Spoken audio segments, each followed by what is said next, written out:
MLB Talk, New York's #1 baseball podcast. Now here's your hosts, Chris Pizzaya and Rob Maraska.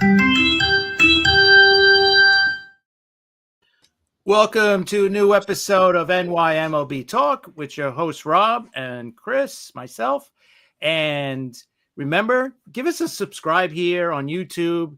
Check us out. We definitely need the subscriptions and we appreciate them as well. Remember, you could also follow us on Twitter at NYMLB Talk. You can follow Rob at R Maraska. You can follow myself at CP7NY. And remember, if you don't want to watch us on YouTube, we're still on the podcast. So wherever you find your podcast, check us out there as well. And give us a subscription there as well. That's definitely appreciated. And Jonathan is checking in with us again today. Thank you, John, for checking in. We appreciate it. So, Rob, what's going on? Hey, Chris, nice weekend for both the Mets and the Yankees. Can't complain. The Mets were like a powerhouse at Citi Field where they don't lose games. I mean, they lost one game this weekend. They took the series from the Cubs, a clash of first place teams. But I'm telling you, Citi Field has been very, very friendly to the Mets this year. It's just been great. And let's get to Friday night real quick with Clay Holmes, your ex-player there. You've never seen this out of him, have you? No, this is all new to me. I mean, if he was good in the first. Listen, the only thing we got to remind ourselves is that Holmes was really good last year in the first half, right? And then, then he went off the rails in the second half. So I'm just putting that out there, Rob. I'm not trying to take anything away from the guy. I think he's doing great, and maybe starting is where he should be. So, but let's see how he does in the second half, because that's where it went off the rails last year for him. But yeah, no, it's definitely a shocker to me for sure. Yeah, well, Friday night, and he's 5-1 right now for the Mets. His ERA is 2.74. He pitched another gem, and I have no complaints about him. Do not jinx him, Chris. Do not jinx him. But the Mets had Friday night was like Friday night home run at Citi Field, which hasn't always been the greatest place for hitters to hit him out of the ballpark. Lindor hit a home run. Beatty hit a home run. McNeil hit a home run, and Soto hit a home run. And, like we said, we knew Soto would break out of it. So he's starting to show signs of the old Soto. And like you said, I wasn't worried about him, and you knew that this was going to happen eventually.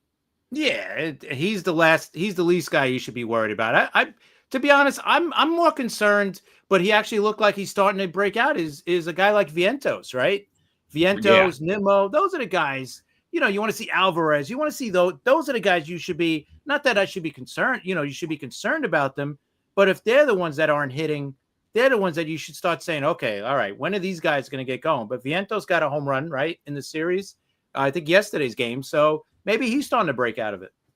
Yeah, it looks like things are starting to come together. Saturday they lost, but Beatty hit 2 home runs on Saturday, and the Mets, that game could have went either way, because the Mets had the winning run at the plate, but Lindor blew it. But you can't get on Lindor for this. Lindor's been playing really good. Usually he starts off slow, and he has not started off slow. And Jonathan said that Clay Holmes looked great in the World Series versus the Dodgers. He did, as you know, Chris. Yeah, he was more of the setup guy in the playoffs, which I think was better for him. A little less pressure. I think that fit him so much better in the playoffs, because that's when Weaver took over towards late in the season and into the playoffs. Weaver was really good as the closer down the stretch and in the postseason. So yeah, I agree. He was definitely much better. Seemed more calm out there, but yeah, like I said, you guys got him now, and let's see how he continues to go here in this season as a starter. Yeah, let's see what happens, towards the second part of the season, and hopefully for us, it keeps going the way it's going. And on yesterday, Griffin Canning pitched a pretty good game. He pitched a gem actually on his 29th birthday and Mother's Day, and that's when Vientos hit a home run. And the Mets had a great bottom of the eighth. Okay, Lindor home runs. He hit a home run. Vientos drove in Alonso. Nimmo hit a home run. So they scored 4 runs and they won the game. So, the Mets overall, pretty good weekend. Taking 2 from the Cubbies, which is always good. Yeah, and now your home record is what, like 15-4? Yes, which is 15-4. It like I said, it's been very very friendly, Citi Field, to the home team Mets. 15-4, 4 games lost. That's it. I mean, that's amazing. And if they keep this up, they could set records for winning home games. Yeah, and Saturday you guys almost came back too on Saturday, right? You guys were down, came back, but then you fell short in the 9th. But you know what? Went into it. Always win the series, right? All right. It would be great to sweep every series, but if you win every series, that's all you could ask for going forward. You know what I mean? Like Philly's right there against with you guys, right? You're only a game and a half in front of the Phillies. Braves are lurking. Those are you're not going to get rid of the Braves, right? I think they're 6.5, 6 games out, and Acuna is going to come back. Big brother Acuna. Yeah, you got the little brother. They got the big brother. We know what he can do when he's healthy, but that's the big question mark with him is health and when is he going to get back? He's not even I don't think he started a rehab program yet. So, who knows? But he's a guy to keep your eye on, I think, for the rest of the year whenever he does return for the Braves. Yeah, if they get a fresh Acuna for for the playoff run, anything could happen. And we knew the Braves were not going to stay down like that. There's no way. But the Phillies all of a sudden coming out of nowhere, 1.5 games out, and the Mets. What else could the Mets do? The Mets are playing the best baseball they could be playing. It's just that all of a sudden we knew that the East was going to be tight, and it just looks like it's starting now. And listen, and Jonathan brought up a good point. I mean, they got the lowest ERA in Major League Baseball. I think it's amazing between their bullpen and their rotation. I mean, you mentioned Griffin Canning. I mean, everybody's pitching great. And I think a big part of it is that everybody's healthy. I know you started without Minaya and Montas, right, to start the season. But since the start of the season, I think everybody's made their scheduled starts right now, more or less, right? Nobody's been injured, so it's you can't complain. Minaya, he's I don't know when he's going to come back. We don't know when he's going to come back. But listen, they've picked up the slack, and there's no complaints on that. I wanted to say hello to Joe Dell too. He just put up that he's out there. So Joe Dell is responsible for our opening and closing music. Yes. So we really appreciate that. And, the Mets have Pittsburgh coming up now. They should sweep that series, really, if we were talking about sweeps. Okay. Skeens is pitching tonight against Peterson. So that should be a good game. But, the kid, for the Pirates, they really, like we talked about last week when we were talking about them firing the manager, they didn't do anything really in the offseason. They never do anything. That franchise, really, they haven't made the playoffs in so long. It's really, it's not right. It's not right. Yeah. No, I agree. I totally agree. It's just, listen, you couldn't ask for a better start for the Mets right now. You really couldn't. Right. From every aspect, you cannot ask for a better start. Even with, guys like Soto kind of struggling, but he's starting to hit. Vientos, Nimmo. This is not even a roster that's hitting its stride yet. You know what I mean? Like, you're getting, great start from Lindor. Great start from Alonso, obviously. I mean, both guys are playing like MVP levels right now. That's how good those guys are. And they're basically carrying the lineup, but there's going to come a time where the rest of that lineup is going to start hitting. I mean, that's when it's really going to take off. I mean, we haven't even seen, I think, the best of the Mets yet, which is crazy to think, and they're playing great ball right now. Yeah, the key was that the pitching carried them when the hitting was was slumping, and also of course Soto and Lindor. I mean, not Soto, Alonso and Lindor. When Soto was slumping. So yeah, we haven't seen the best of it. It's definitely going to be a fun summer out in Queens. Hopefully they avoid any serious injuries, and if that happens, it's going to be fun, and the Phillies and the Braves are going to be right there, so it's going to be a good fight, a good race. Yeah. Should be a great summer, I think, in that division. Those top three teams, I mean, they're going to be tooth and nail all summer long, and it's just going to be a matter of who's going to pull away if they can by September. Who's going to make the big move at the trade deadline, or before the trade deadline. Who's going to make that big move? Is it going to be the Mets? Is it going to be the Phillies? Is it going to be the Braves? Right, one of those teams is going to make a big move. They're all probably going to make a big move, right? Yeah. It's just a matter of which one. So, which one's going to be the biggest? The biggest move of the three. But yeah, and like you said, Yankees had a good weekend too. They went out to Sacramento to play the A's. They took 2 out of 3, and to be honest, it should have been a sweep. First game, got a really good pitching performance from Will Warren. That was great to see. And they won. They ended up winning 10-2, but Warren pitched really well. That was really awesome. If he could start to progress from now and build on this start for the rest of the season, especially at least until Hill returns, that would be huge. That's a huge.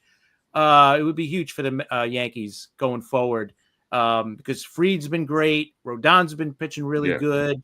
So if he could slot in, as that 4 or 5 starter until Hill returns, whenever he does, it would be great for the Yankees. Game 2, Rodon pitched not great, but he did hand over the lead to the Yankee bullpen late, and for me, and for you guys too, when you hand the ball to your bullpen with the lead late in the game, I'm expecting a victory here.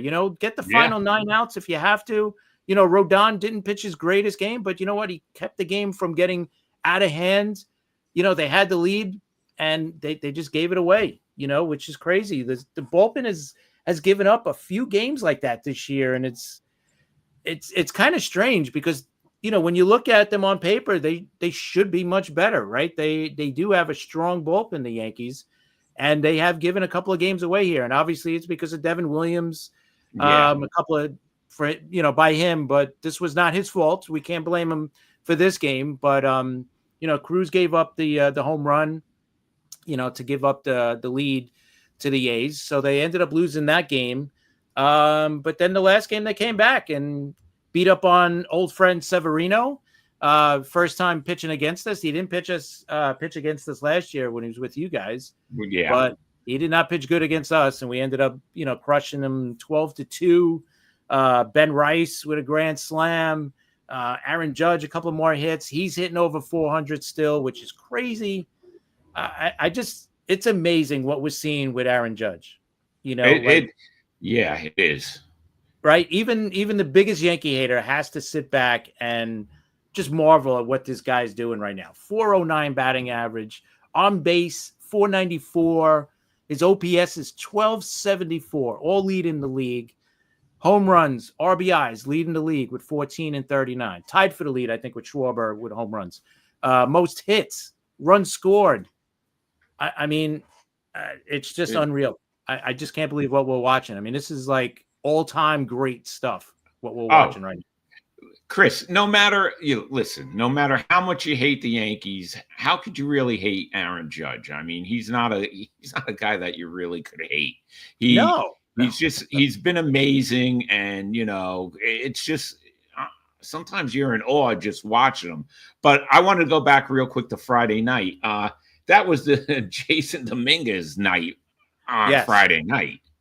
Yes. All right. What did you think about his performance? It looks like he was breaking out.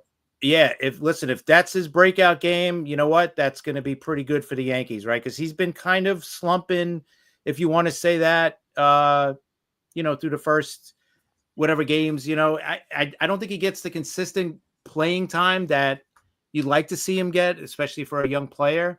But you know what? When you got 4 really good outfielders, this is going to happen. And that's a good problem to have when you have 4 Yeah. really good outfielders, right? It's not like you have 3 Right. good ones and a 4th guy as your backup. You know, you're talking about 4 really good outfielders. Grisham is playing great.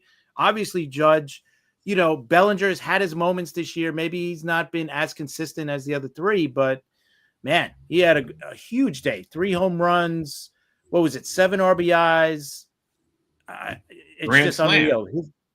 His best game of his career so far. So let's hope this is his breakout game going forward. Would be great. You know, still young.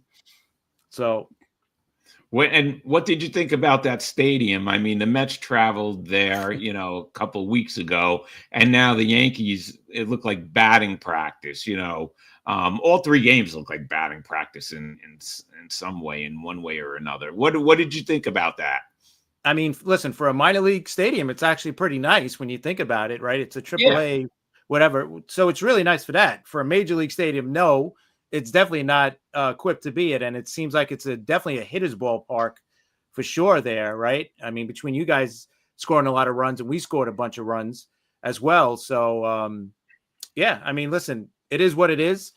At least they got a stadium being built in Vegas and hopefully a major league stadium. And hopefully they stay there for a while, because the A's have jumped around, even before Oakland, right? They were in Kansas City before that and Philadelphia before that, right? Philadelphia, yep. So they've kind of bounced around. So hopefully they could find a home in Vegas with the new stadium. So we'll see. But yeah, it seems like it's a hitter's ballpark there. Totally opposite of Oakland, right? Oakland was more of a pitcher's ballpark with all the foul territory and, so that's a little different there, but Oakland's that feisty team we were talking about, right? Right. They have a shot to make the playoffs because the American League is so wide open. I don't know if they will. I don't think they got enough to do it, but listen, and this year it seems like the American League, anything is possible, right? So I could see it happening, but I could also not see it happen with the A's. But yeah, like I said, 2 out of 3, can't complain, man. I'll take it.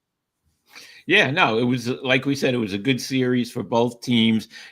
Jonathan mentioned that the new Pope is a White Sox fan, so maybe that's why the White Sox have been doing a little better than last season so far. There's that picture of him at the World Series in 2005, the White Sox. So, maybe that's why the Cubbies got sort of lost the series against the Mets. But, it's so far so good for both the Mets and the Yankees. We can't complain. Listen, it's a lot better for the show when the teams are winning than if they weren't winning. So exactly. Everybody wants to hear, talk about their team when they're winning. When they're losing, like, you don't want to deal with it. You just want to, shut them off. You don't want to deal with them anymore. But when they're both winning, this is great. And we got the Subway Series coming up. You guys are playing Pittsburgh. We're staying out on the West Coast. We're going to play Seattle, which I'm kind of looking forward to. I want to, Seattle's playing great. They're leading their division. So, we know how good their pitching is. It's their hitting that I think has surprised some of us. I think most of Major League Baseball, how good it's been so far for them. Cal Rowley's been playing great. Crawford's had a good bounce back season for them. Julio, of course, is as good as he is in center field. So I'm curious to see how the Mariners fare against us or how we fare against them. Either way. Yeah, so it's gonna be a good series. We knew that the Mariners had great pitching. We didn't know that the hitting was going to be this good so far. So I just want to see what they look like against the Yankees and, like you said, what the Yankees look like against them. Yeah, exactly. All right. So, you know what? A quick question. They brought it up on MLB Central this morning. They said, who's going to make the biggest impact in the NL East the rest of the way? Like, who's going to make the biggest impact going forward?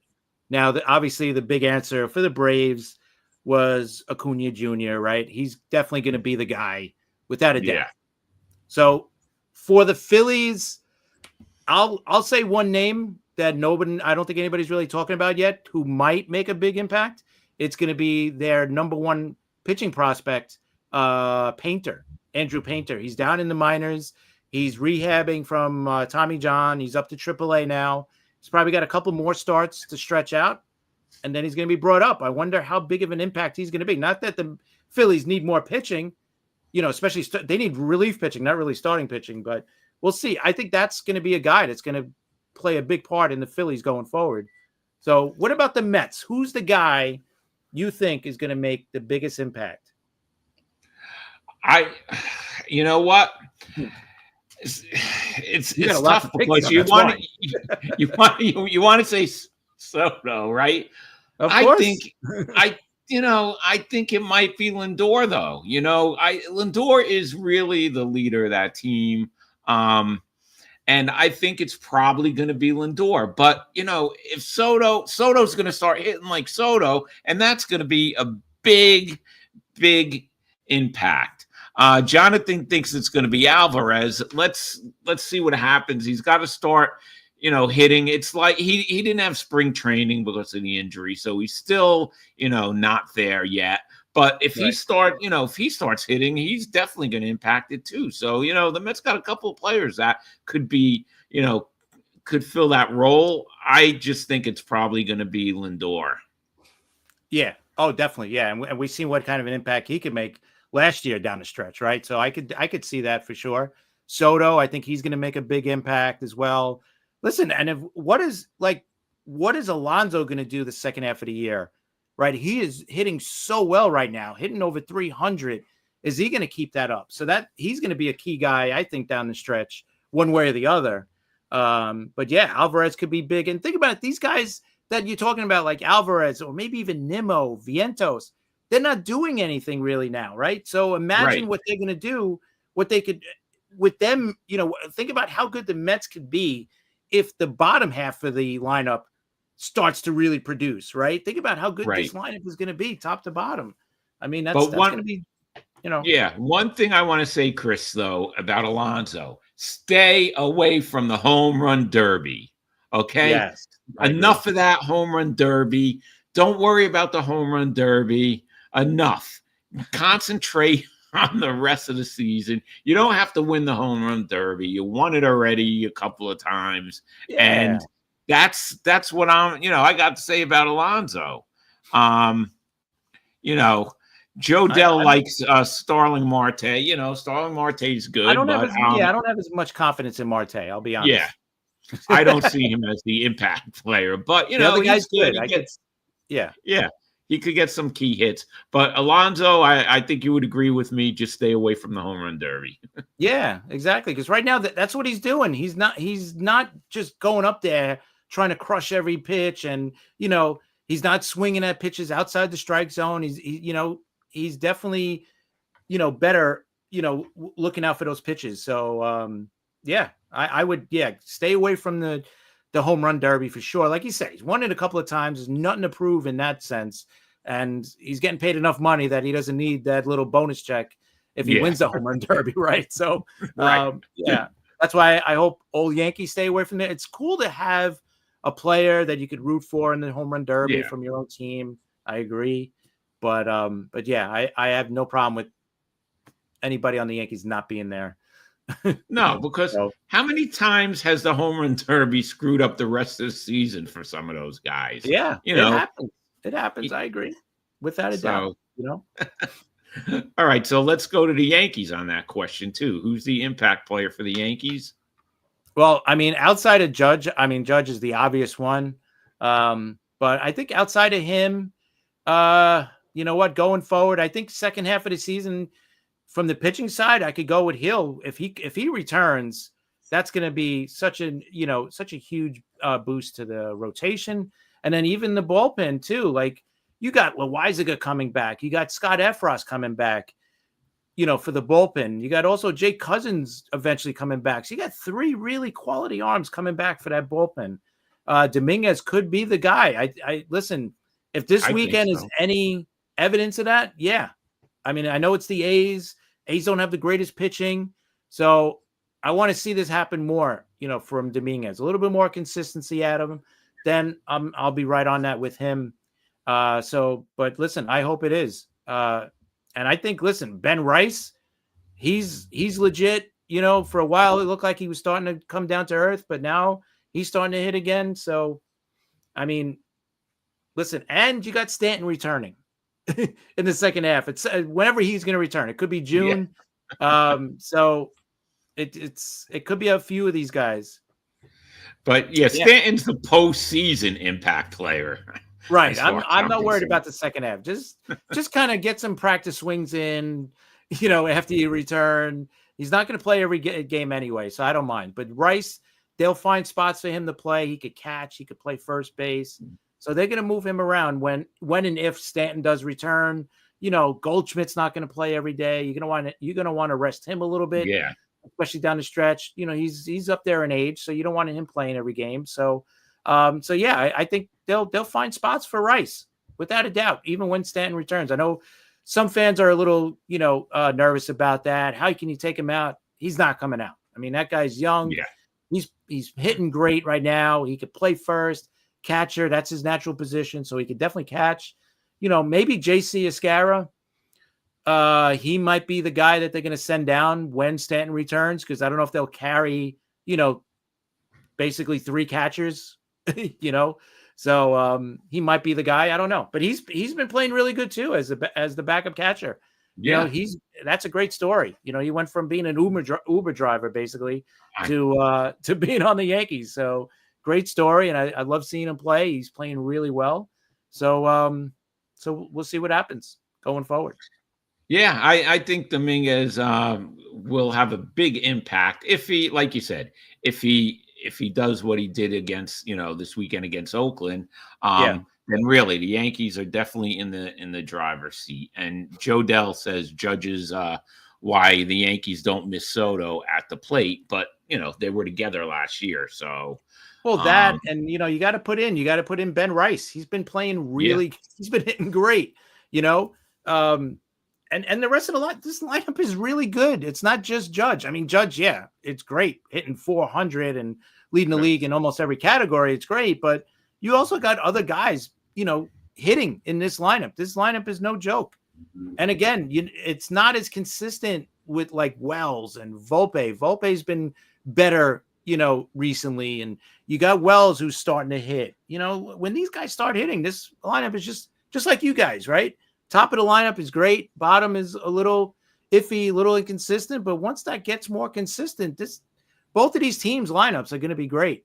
So, yeah, and listen, we have the Subway Series coming up, and then we could dream about the ultimate Subway Series again, because this year we could actually, think about it and dream about it. But we're gonna do shows at the end of the week about the Subway Series, so we're not going to talk really about it today, but we're going to have shows, and you guys could check the schedule out. We'll schedule them, and then you could come on, and we're still thinking about having a panel. So if anybody wants to come on, just get in touch with us, and we'll get back to you and we'll set something up.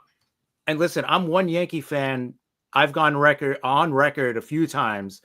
I do not real quick. What does Jonathan say? Can Trent Grisham overtake Jason at left field? I like Grisham in center. I'd rather keep him in center field. He's a Gold Glove in center field. I'd rather keep him there and keep Dominguez in left. And then you know what? Let me rotate Bellinger in there, and until he gets going, then then we could start talking. But I think what they're doing is they're keeping these guys fresh. It's not about who's better or whatever. Bellinger is going to get his games in. Grisham is hitting great, so he's going to stay in center. But the big thing is that Bellinger can play all 3 positions, and he could play first base as well. So you could get him in right now in 4 different positions, right, with Bellinger and DH if you want to count DH. But yeah, I don't know if he's going to take over in left field. I think Grisham's the better center fielder. So. And he's Gold Glove, level in center. So keep him right there in center when he does play. Keep Dominguez in left, because that's the position he was learning. Remember, that's the other thing, right? Early in the season and spring training, everybody's worried about Dominguez. How he could play in left field. And he's been okay. I mean, has he been great? know, but he's been passable and he's Yeah, he gotten has better. been. Yeah. So, and I think the more he plays, the more he's going to get better. I'm not really, he's still a young player, 22 years old. And you got to remember, he's missed a lot of games coming up, including, coming up into this season, even in the minors, he missed a lot of Yeah. games too. So he's just got to get more reps out there, and you could see it. He's getting more comfortable in left, obviously at the plate. Hopefully this weekend was the breakout. But yeah, I'd rather keep Grisham in center if I could, And like I said, I was going to say before, I'm on record, and I've been saying this for a long time. I do not want to see another Yankee Met World Series. I do not want any part of that. So I hope if we're in, I hope the Mets do not get there. So that's just me. If anybody remembers that 2000 World Series, it was the most stressful 5 games of my life as a Yankee fan. So I do not want to get another Subway Series. Yeah, I remember being at Shea Stadium, Game 5 when Piazza hit that ball and we thought it was going out and it just died. And I had to drag my stepson out of the stadium as he was screaming at Yankee fans. But I want to see one because, I want some revenge, but that's just me and millions of other people. But we'll talk more about the upcoming Subway Series towards the end of the week. What else do you have out, Chris? Well, we found out today. All right, so let's start with this because this one started out a little bit right after our last show. Devers, it came out that when they asked him to play first base recently, he said, "No, I'm not going to play first." So, all right, here's my take, and I'll see what you say, Rob. I think it was bad on both sides. Okay, obviously Devers on his side, it doesn't look good that your star player, your franchise player, said, "No, I don't want to play first base." Right, so that obviously looks bad, and the way he said it was 100% wrong. Okay, on the other side, from the team's point of view, remember in spring training, it was a big deal about him going to DH. Right after they signed Bregman, okay, you're going to move to DH, and he made a big deal about it. For me, I think at that time they should have brought up, listen, maybe you should learn how to play first base, so this way we could get you out on the field instead of just DHing. If you play first base, you could, get some at bats at first base with Cassis over there, and you can maybe get some games at third with Bregman when he needs a day off.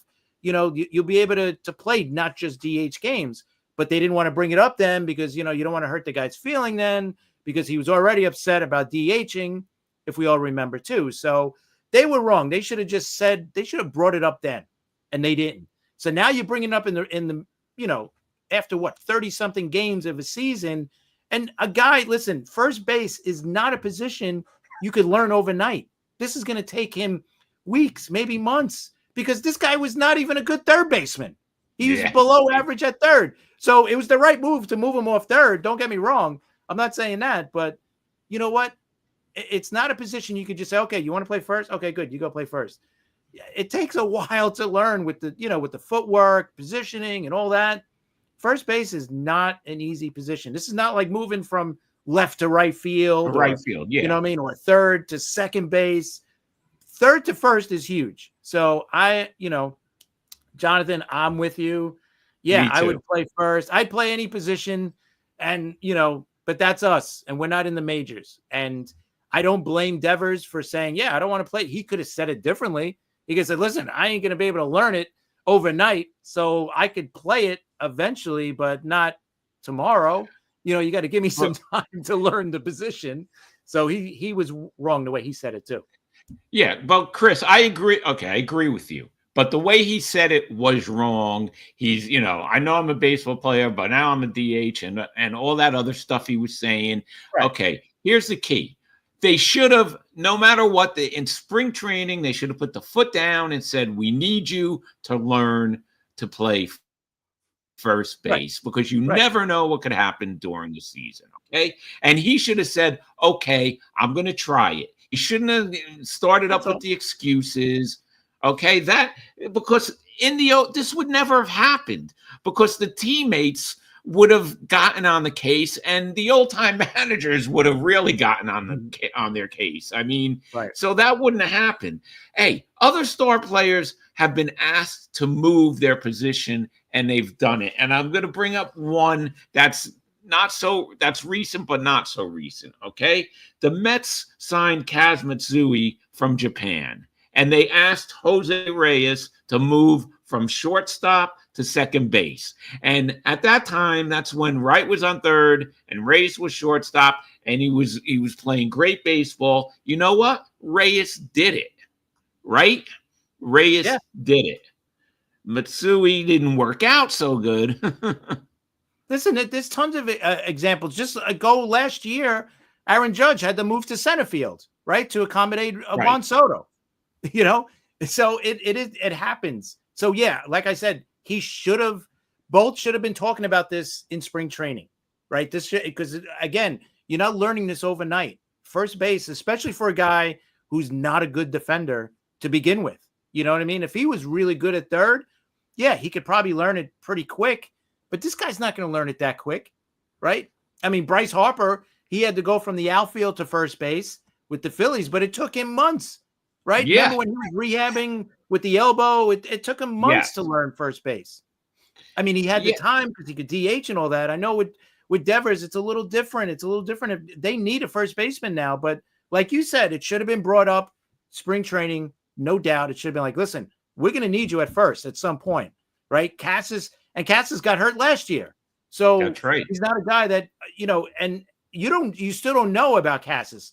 They're hoping that he is the first baseman of the future or the present, but you don't know. I mean, he got hurt last year, and again, he gets hurt this year. Maybe he's just not the guy. So, that's a conversation you got to have. Say, listen, we don't know what we got at first base yet. You might be our guy at first base going forward.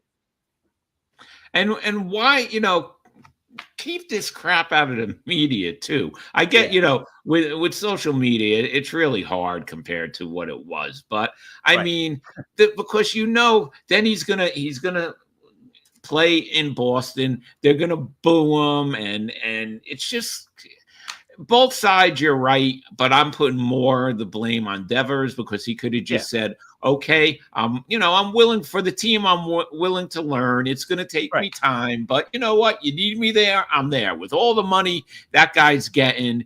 Just do it if they ask you. And if it doesn't work out, it doesn't work out. Listen, if he plays first base like he was playing third, they're not going to want him there. Right. Exactly. So, you're right. That's the point. I would say, you know what? I'm okay with playing it, but you got to give me time to learn, right? Because this is not, I've never played first. I'm sure he's never played first. Otherwise, he'd say, all right, I'm good. He's probably worried about going over there and embarrassing himself, embarrassing the team, because he knows right now, listen, maybe he doesn't know he's that bad of a third baseman, but he might be like, hey, listen, I might be a bad first baseman. I don't know. But exactly, that's what he should have said. Yeah, I'm willing to go, but give me time to learn the position. This ain't going to be an overnight thing for me or the team. So no, it makes you look bad. Yeah, Chris, it makes him look bad to the fans, to players, in the clubhouse. We don't know what's going on. So if he just would have said, okay, I'm willing to learn, we wouldn't be talking about it right now. Right. And you know what? I think, listen, Boston might have a problem because Cassis is out for the rest of the year. So they might have to make a move. They might have to look at a position, at another team for a first baseman. And, like we know Pittsburgh already, they fired their manager. They might be up for trading somebody. And now we found out this week that Bud Black was fired by the Rockies. Not a shock, but come on. Nobody, you could put the greatest manager in history there and you're not getting any better, right? Because Bud Black's a good manager.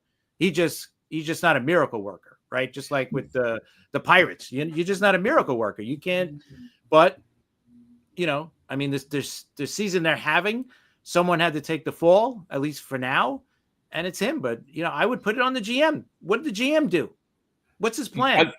Exactly. Yeah, what is his plan? Yeah, Bud Black and the bench coach Mike Redmond both got fired. Okay, And the funny thing is, they fired Bud Black after they actually won a game. After he won a game, they called him in and they fired him. Yeah, but you're right.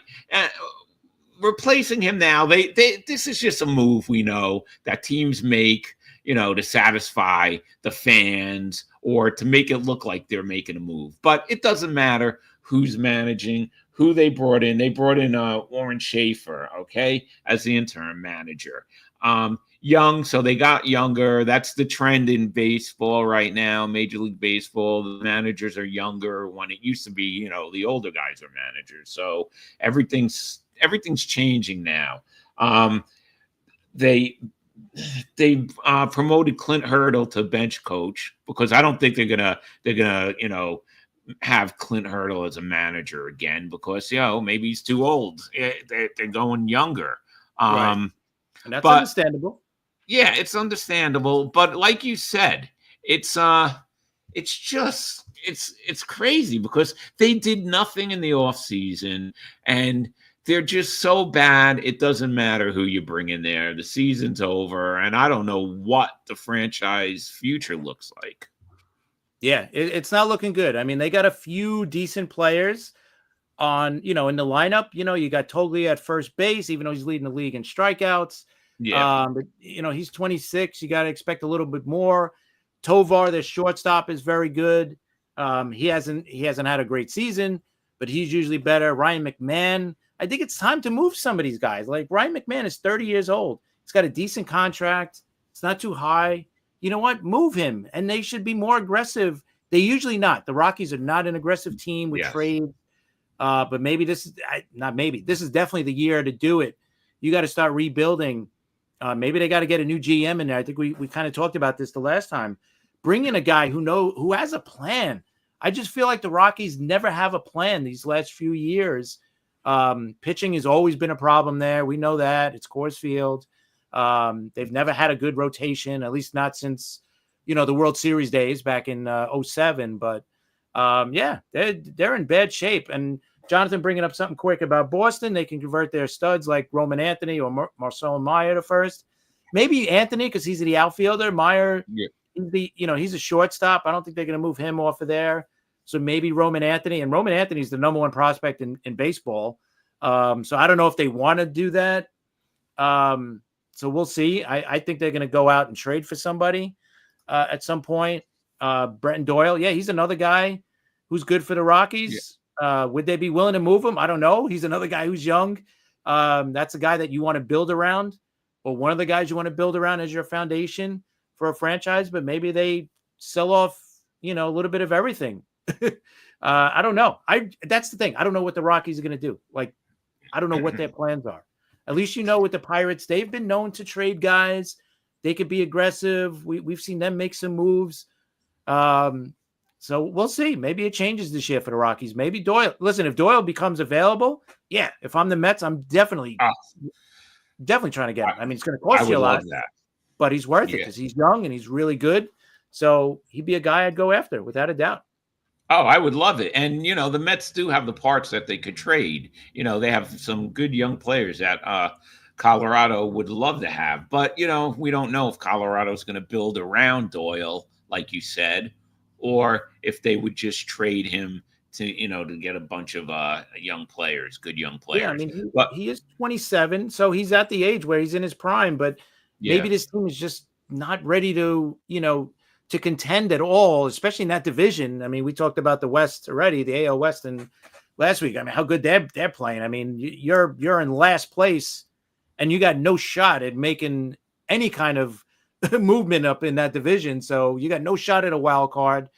You're done. You're last place in the West. You're last place in the division with no shot at a wild card. So maybe they sell off all their big pieces. I don't know. I just don't know what It's hard to guess what the Rockies are going to do because I have no idea what their plans are, and they usually don't have a plan. So, so we'll see. They might be an interesting team at the trade deadline, or maybe they won't. But we'll see. It could go either way. It really can. That's such a crazy team. Like you look, there are some pieces. Yeah, you could move, but are they going to do it? I mean, pitching wise, they got nothing in pitching. I mean, Kyle Freeland, Marquez, all these guys. They have the young kid they just brought up, Dolander. They're not going to trade him because he was their top pitching prospect. So I think anybody else, they'd probably be willing to move if anybody wants him, but I don't think anybody wants any of those guys pitching wise. We don't know what's going on with the front office. Maybe it's the thin air up there. They can't think straight. I don't know. But they have to do something. That team's just a joke. It's a disgrace. It's a sad situation. It's a great stadium, like I said the last time. Great stadium. It's a great sports town as well, Denver. So I feel bad for the fans out there because I think the Rockies are in for a long road of a continuing long road of no success, especially being in that division. It just makes it that much harder. Yeah, I agree. And Chris, you want to know something? You got to believe today would have been Yogi Berra's 100th birthday. Wow, that is pretty crazy. I think he's one of the more underappreciated superstar players, right? Because I think playing for the Yankees, it happens that way because it's always Mickey Mantle. He played with Mickey Mantle, so Mickey Mantle was always the great player on the team. But when you look at Yogi Berra, I mean, this guy, 10-time World Series champion, 3-time MVP, 18-time All-Star. And we never hear about him being on the Mount Rushmore of Yankees, right? Yeah. It's always Ruth, right. Garrett, Mantle, DiMaggio. It's never Yogi Berra. And this guy, what he did for his career, it's just unbelievable. As a catcher, 358 career home runs, 285 batting average. I mean, you're talking about one of the greatest players of all time, and I don't think he gets all the credit, as much as he should. I mean, he's in the Hall of Fame. Yeah, he gets it, but I think he's more known for the Yogi-isms than him as a player, sadly, right? I think so. Listen, he called a perfect game in the World Series, all right? Think about that. Right. With a mediocre pitcher. Yeah. Exactly. But I mean, he is beloved with all New York fans, Yankee fans, Met fans, but I agree with you. He's never mentioned in that Mount Rushmore of great Yankees, and he's one of the greatest Yankees of all times. Yeah. I mean, how can you, like I said, 3-time MVP, Hall of Famer, 18-time All-Star. We're not going to see that again. 10-time World Series champ? That ain't happening again. No. You know what I mean? Jeter, he had 5, and that was amazing if a guy won 5 championships in his career. This guy won 10 in his career. Imagine playing 18, 19 years, being in the All-Star game every year, and winning a championship in half the seasons that you played. Yeah. That. It's amazing. It's amazing. And he managed both teams. Right. He brought a mediocre 73 Mets team to within 1 game of winning the World Series against Oakland. I mean, it was just, I love that team. Don't get me wrong, but they weren't the greatest until, it counted. And Yogi led them. And of course, his most famous Yogiism, you got to believe, was during, the 73 team, the stretch run. So Yogi, right. and that's what people remember him by. Yeah, no, I agree. There was that great movie that came out, the documentary on him.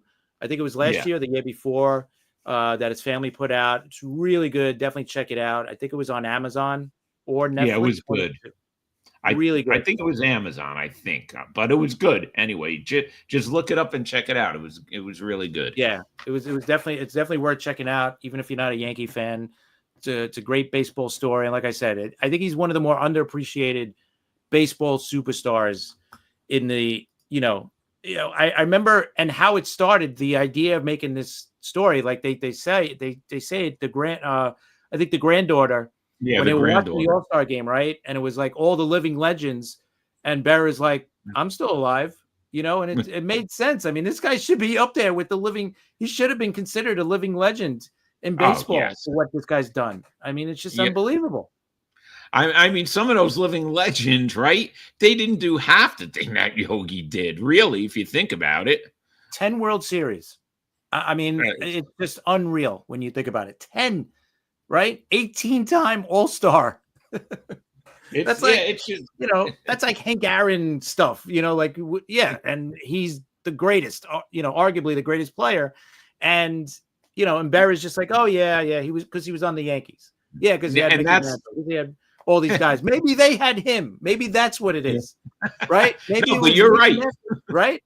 Come that's on. That's what it is. You had Mickey Mantle. You had Whitey Ford on that team. It's those teams. It was just, and Yogi was the clutch player of that team. Yogi called all those games. So you're right.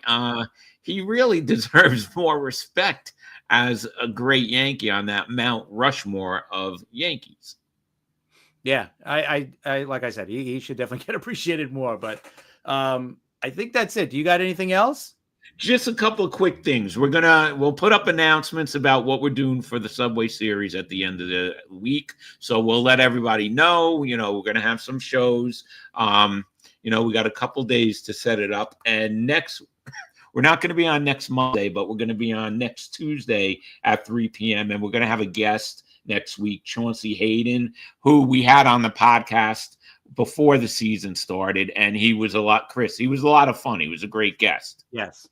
I loved him. Yeah, it's great to have him back. And then we'll kind of recap what happened with the Subway Series this weekend, which I can't wait to see. Actually, and I'm looking forward to the series the Yankees have before that against Seattle. I'm looking forward to watching Seattle in a series, see how good they really are. You guys got Pittsburgh, so like you said, hopefully it's a sweep. But you got Skeens going tonight, so that should be good, and we'll see what happens, man. I'm looking forward to this week. It should be a busy week coming up for both of us, and like I said, we'll definitely we'll have a show up probably Friday at some point for the series. Yeah. Kind of preview it. Maybe we'll get some guests on too. But until then, thanks for joining us. And remember, hit that subscribe button for us for the show. We would really appreciate it. And we appreciate all the ones that we have already. And if you want to just listen to us on the podcast, we'll be on the podcast as well. Just look for us there and subscribe to us there. That's also good. And on Twitter, remember, NYMLB Talk. With Rob, it's at R Maraska. Myself, it's at CP7NY. And we'll see you guys next show. Okay. See you guys.